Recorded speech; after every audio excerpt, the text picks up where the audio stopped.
So now I'm going to jump into the webinar.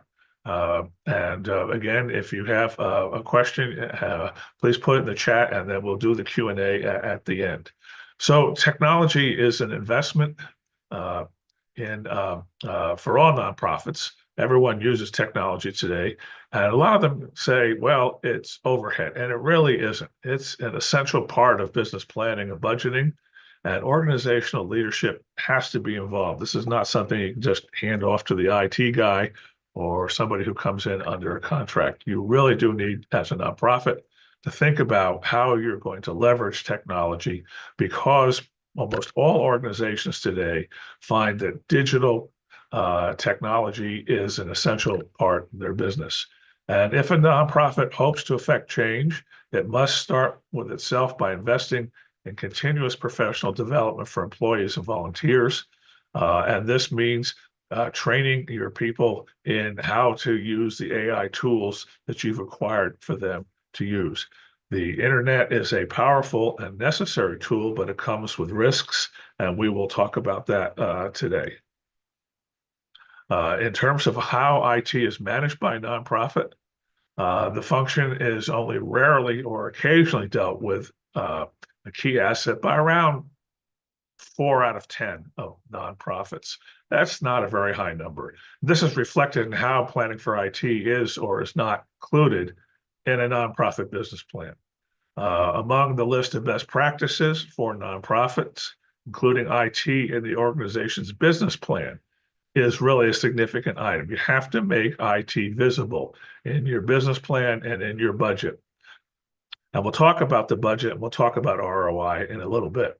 There's a strong correlation between including IT in the business plan and the level of technology adoption and your overall effectiveness in the use of IT. And if you do include IT in your business plan, you really want to look at this every year. This is not something you say one and done. You really do have to look on an annual basis, because IT is changing rapidly. And if you don't change it within 2 or 3 years, you're going to find yourself left behind, and you don't want to do that. So other benefits of assigning a priority to IT is that it scales well with technology adoption and effective use. And one of the things you want to look at is, what are we really getting out of IT? Now, in the business world, ROI is very clear. You have sales, you have profit, productivity, and so forth. But in the nonprofit world, it's more a case of key performance indicators. How did IT help us serve more clients? How did it affect more change? How did it help us get more members? All of these are the kinds of questions you want to try and answer when you're looking at the question of ROI for IT. And when IT is not called out as a key asset, the staff give it a lower priority, and you start to lose ground. And you'll see productivity gains start to drop off.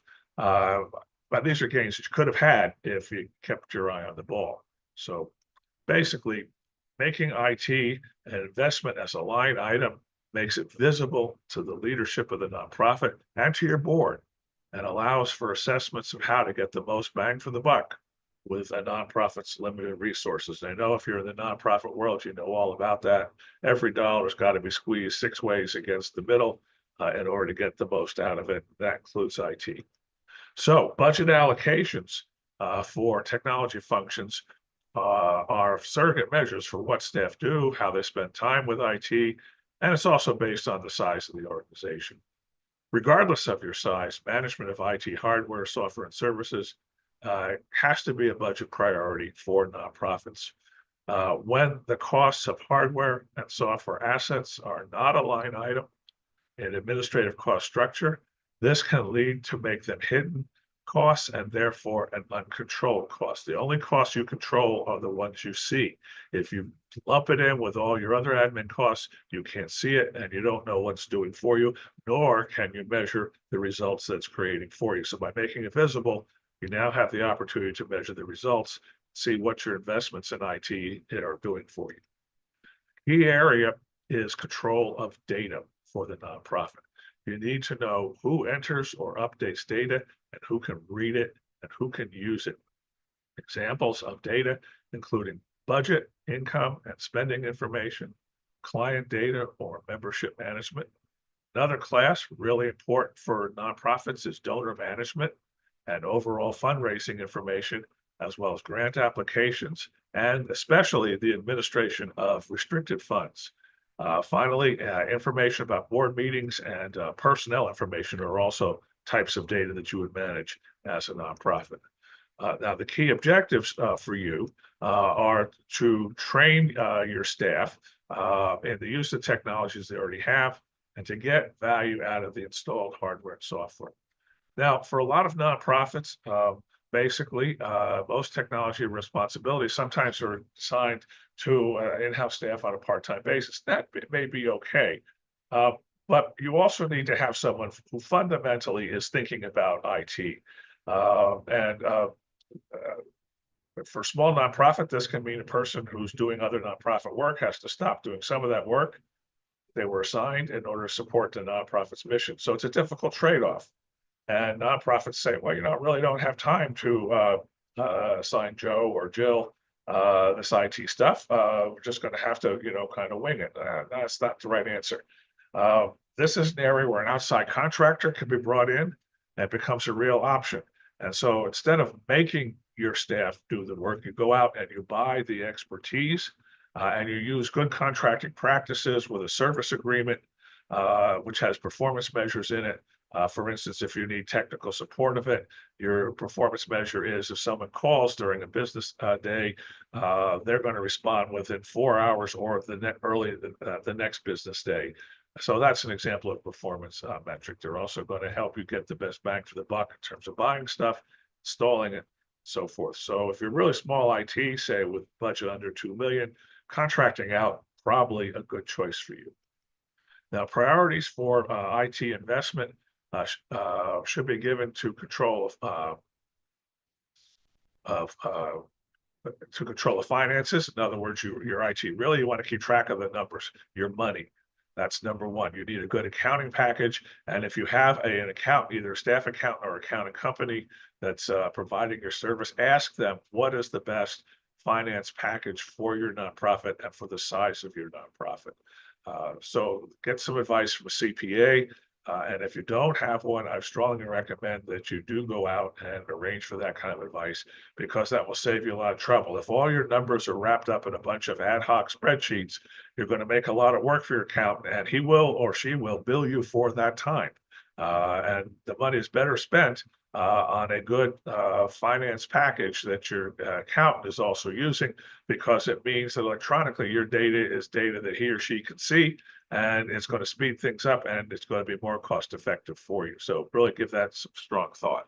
The nonprofit really should consider what I call a technology refresh cycle of about 5 years. So if you bought laptops earlier than 2020, right now you need to look about at replacing them, especially if they're on Windows 10 or earlier, because Microsoft has an end of service life in October of 2025. And after that, you are going to have a hard time with security updates and things of this nature. And some of your laptops may be so old, they're not capable of being updated. So now is a good time, if you have these older machines, to start thinking about replacing them. Nonprofits with 501c3 status should take advantage of deep discounts. And these are really deep discounts through TechSoup. I'll have the URL for that later. For office hardware and software, as well as application-specific solutions. You don't have to go to Best Buy or any of the other big box stores to buy your stuff. TechSoup, if you're a nonprofit with 501c status, you can save a lot of money by using TechSoup. So keep that in mind. Okay, donor management software. There are specific packages which, if you have a lot of individual donors coming in, you really do want a specific vertical market application that goes beyond casual spreadsheets to manage prospects, people who think they might join or have made pledges, mass mailings, postal, email giving campaigns, and grant applications. Other uses of this software includes membership management, client engagement applications, and record keeping.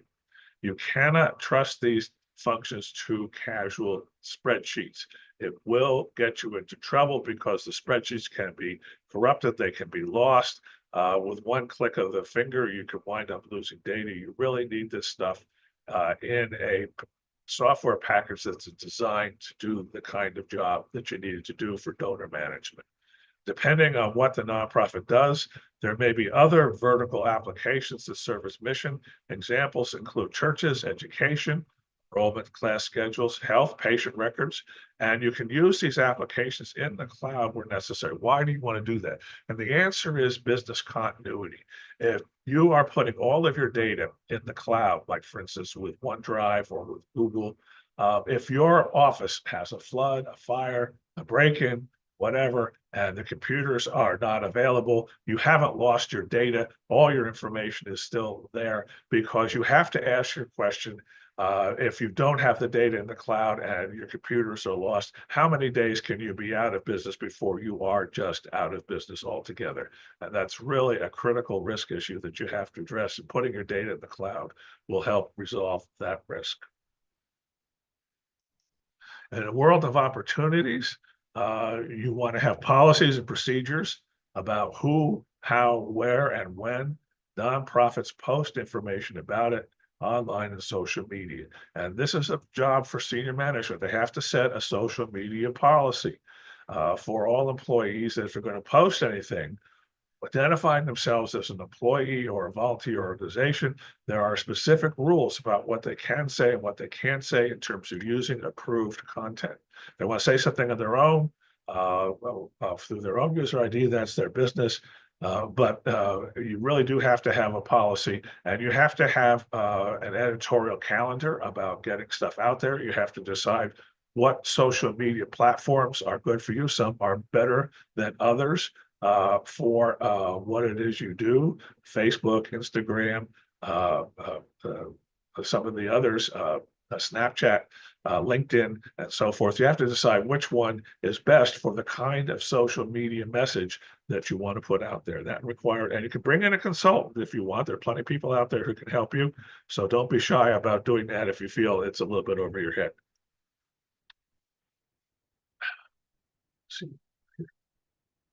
Okay, I will answer Q&As and stuff that's in the chat after I get through the slides, so just hang in there. Based on the mission of the nonprofit, as I mentioned, decide which social media platform, have a use policy, editorial calendar, decide if you have, for instance, specific events that come up over the course of a year, like if you have a golf scramble or run for the money or other kinds of events like that. You want to work backwards from that and use, figure out when you want to start promoting them with social media. Don't forget to use social media analytics. Keep an eye on who's clicked on your stuff, where they're coming from. Did they respond to anything on your website to help you figure out how well your message is being received? And consider hiring outside expertise for this function. Cybersecurity, everyone says, ooh, the hackers are coming to get me. Yeah, well, yes, they are. All right. I have a tool on my professional email that tells me how many failed attempts there are, people trying to hack in.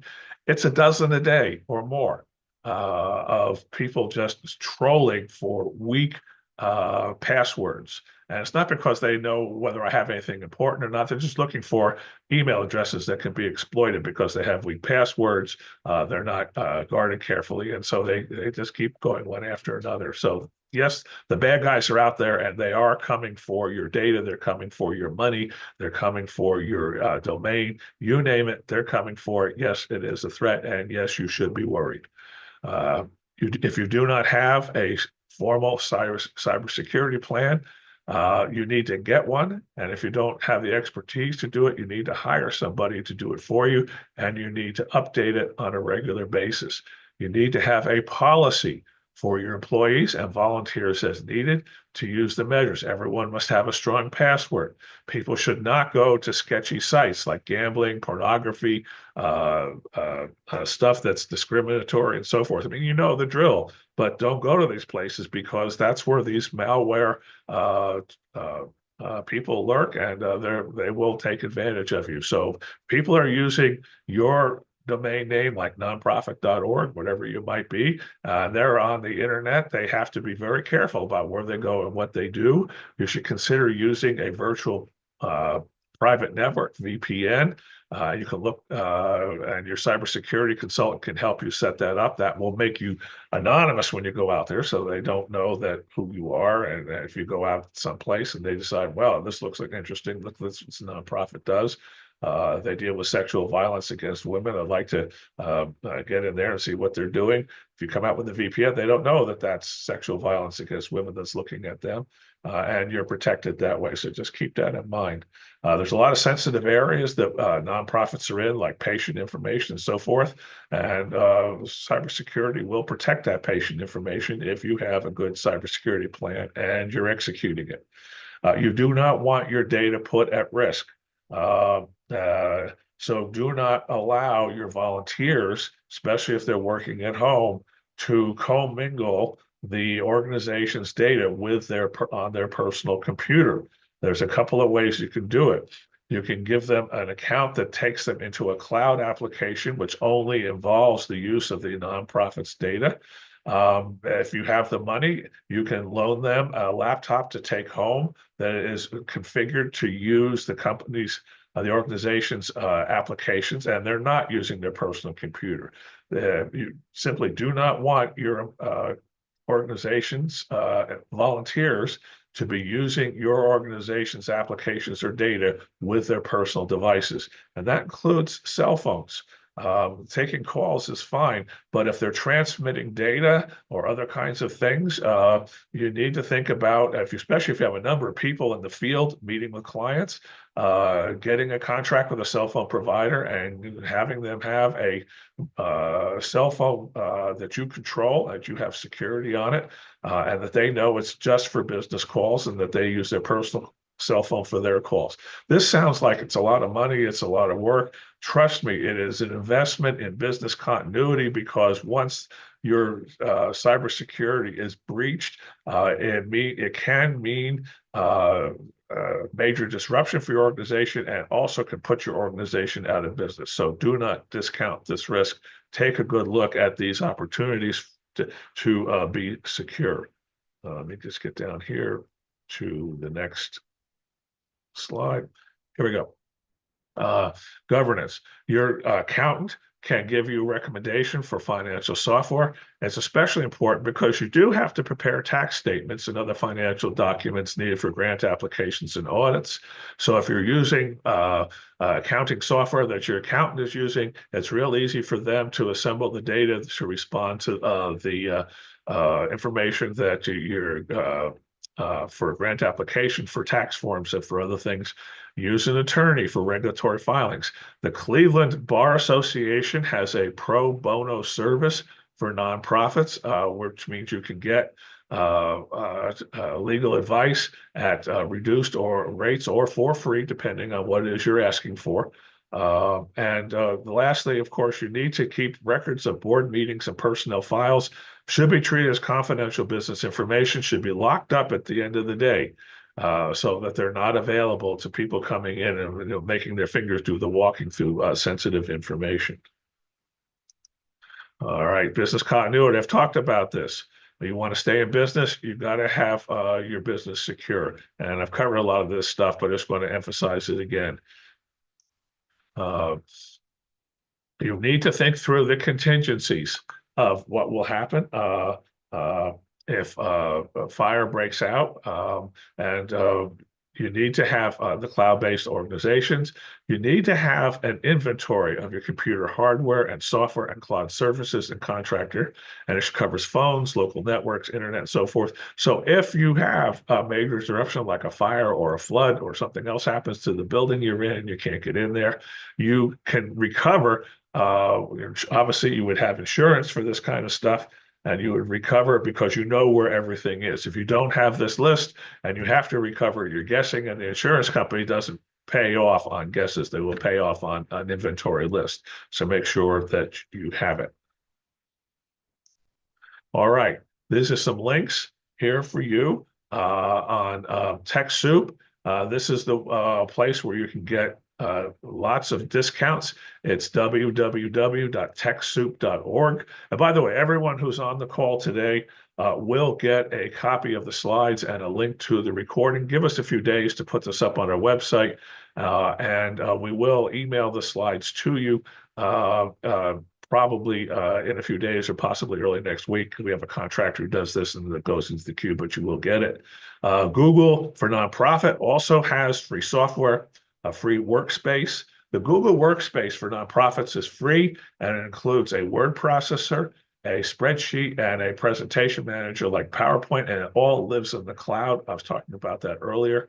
So definitely, if you don't have a cloud application and you want to go out there, you can do that up, and you're not charged by the drink. You make arrangements with Google to put your entire staff on there, and then they're all using it, and you're all sharing the data in the cloud. So keep that in mind. So let's go. So that is the end of the thing. I'm going to come back, and you can see my smiling face here, and I'm going to start taking the questions. Recommendation on donor management software. SCORE doesn't make commercial recommendations. However, if you let me go back. If you go to that slide there, you will see that there are a couple of organizations that provide information on donor management software. And these are scaled, by the way, to the size of the nonprofit. So for nonprofits with basically the scale is basically nonprofits with a budget under 2 million, nonprofits with budget of 2 to 5 million, and then budgets 5 million and above. So when you take a look at that last slide in there, let me go back and find that and put that in the chat. Give me a moment here. And I'll get that slide back up.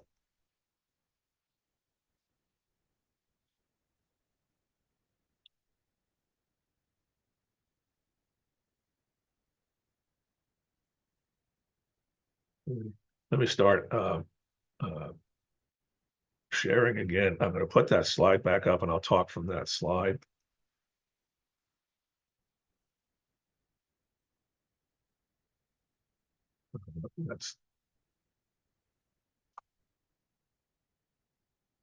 There we go. All right. So here's the slide here, which has the information on it. And n10.org has information on donor management software. You can contact them for technical support. They have consultants who, for a fee, will give you guidance on best applications for the different vertical markets that you're in, and can also give you evaluations and free reports on the use of donor management software and which packages are good for different kinds of nonprofits, whether church, medical, education, advocacy, whatever, or membership, and so forth. So that would be the place to go for donor management software. Here's another Q&A. Where's my question here? What is the suggested time to do by what year? 5 years, basically, is the answer. If your laptop is older than 5 years, it's a good time to replace it. As I mentioned earlier, if your laptop is still on Windows 10, you need to evaluate it whether it can be upgraded to Windows 11. The upgrade is free if your laptop can be upgraded. Now, Microsoft has a free tool that's available, which will evaluate your laptop's hardware and software and memory and disk space and tell you whether or not your laptop is capable of being upgraded to Windows 11. If the answer is no, definitely time to buy a new one. And even if the answer is yes, if it's older than 5 years, it's time to buy a new one. So the answer to that question is, 5 years. Let's go to the next one. What company was that for donor management? It's called N10. If you look on your screen, I'm putting my cursor right there. It's www.n10.org. They will have a free report on donor management software, and they have technical consultants available for a fee who can guide you in making the best purchase decision for donor management software. And here's another question. Let's see what we got here. Okay, we answered that one. All right. Other questions?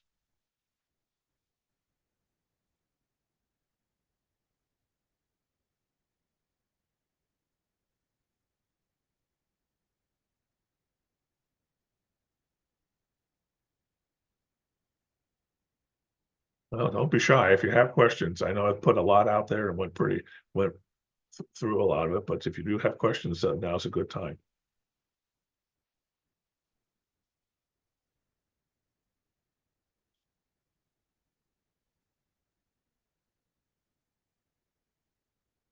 Okay, I'm not seeing any new questions. I want to thank everyone for jumping in. Remember, if you want to score a mentor to help you with your nonprofit, go to score.org and click on request a mentor. A form will pop up and you can fill in your information, explain what it is you need, and then our office will assign a mentor to you. We have about 100 people in the Cleveland area who provide mentoring. If you're outside the Cleveland area, go to score.org and put your zip code in, and you'll be directed to the SCORE chapter that's nearest to you, and then you can request a mentor who's local in your region. Oh, some more questions. Let's go back and see what we got here.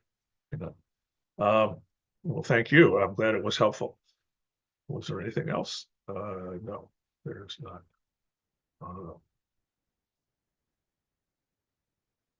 Uh, Recommendations on cybersecurity for nonprofits, where to look.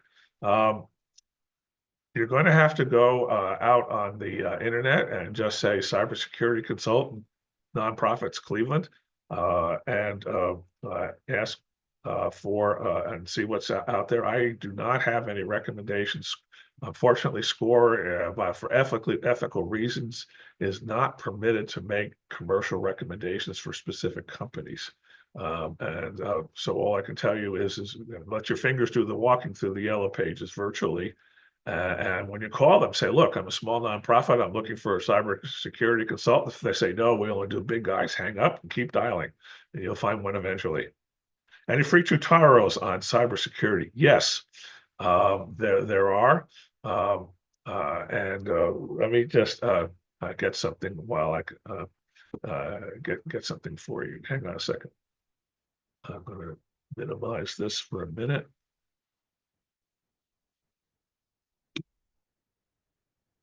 Stop sharing. And give me a moment while I go into my internet. So forgive me while I close this. All right, close that. All right, you guys are still here. Let me go out and get something from my hard drive.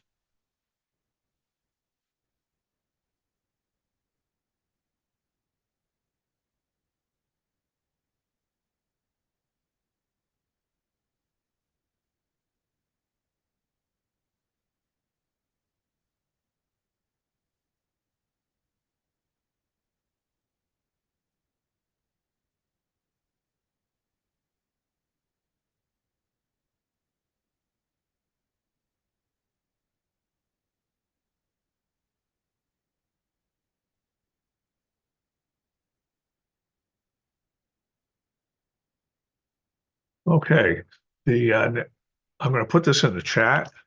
The National Council for Nonprofits, which is as good a choice as any, has tutorials for nonprofits. I'm putting their URL in the chat. Hang on, everyone. Okay, National Council for Nonprofits has cybersecurity tutorials for nonprofits, and they can also perhaps guide you to consultants. So I think that might be a good place to start.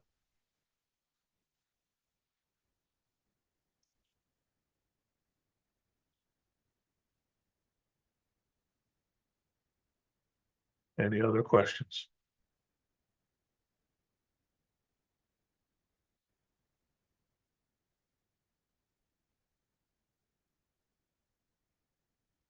Somebody wanted the URLs from the slides in the chat. Let me just bring that back up and I'll do my best to do that. Hang on a second.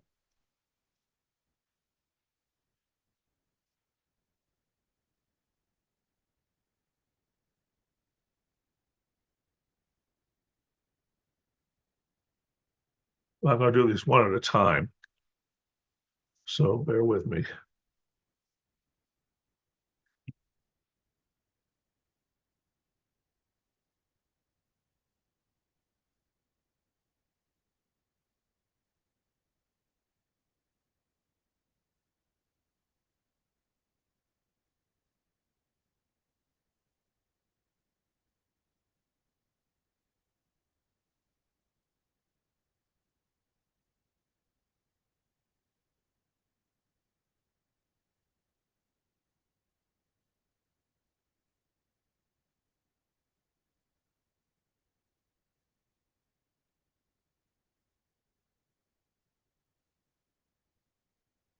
Okay, so these are the main ones that I talked about.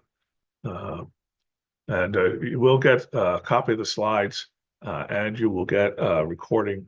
So all of these links are on the last slide in the deck, and you will get the slides. But since you wanted to see them right away, I've put them here. So I have TechSoup, Microsoft support, and Google support. And get a hold of them, and you can save a boatload of money.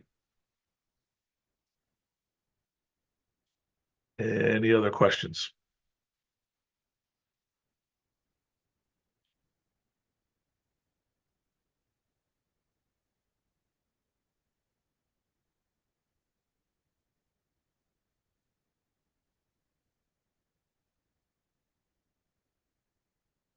Somebody asked, where can we find accountants or bookkeepers for nonprofits? There should be in your city, wherever you're located, an association of CPAs, and you can call them for referrals.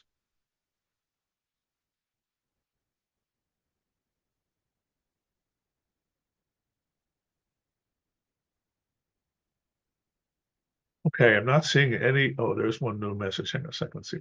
I can't get the link to work. Maybe out of date. Let me just take a look here.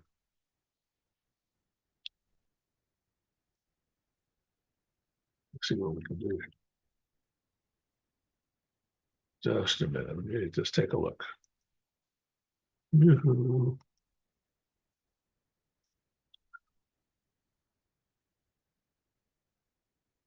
It's working for me.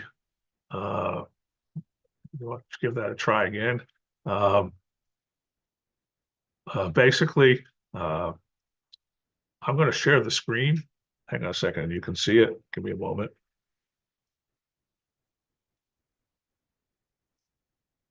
All right, this is the screen for Microsoft nonprofits. Basically, you can say getting started with a nonprofit tech to move your mission forward. Eligibility helps you understand if you might be eligible. Applying for nonprofits and so forth. So there's a lot here to get going, but the URL does work. So sorry if you're having a problem, but all I can tell you is that it is working.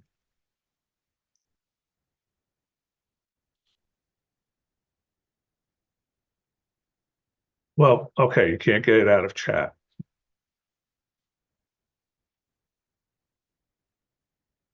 I see. Okay, let me try putting it in chat again. Uh, uh, this, let's try this.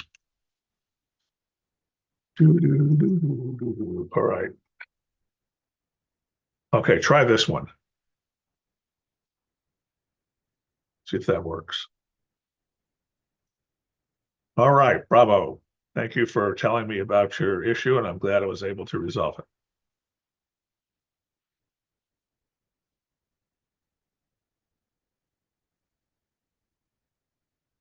Okay, anything else?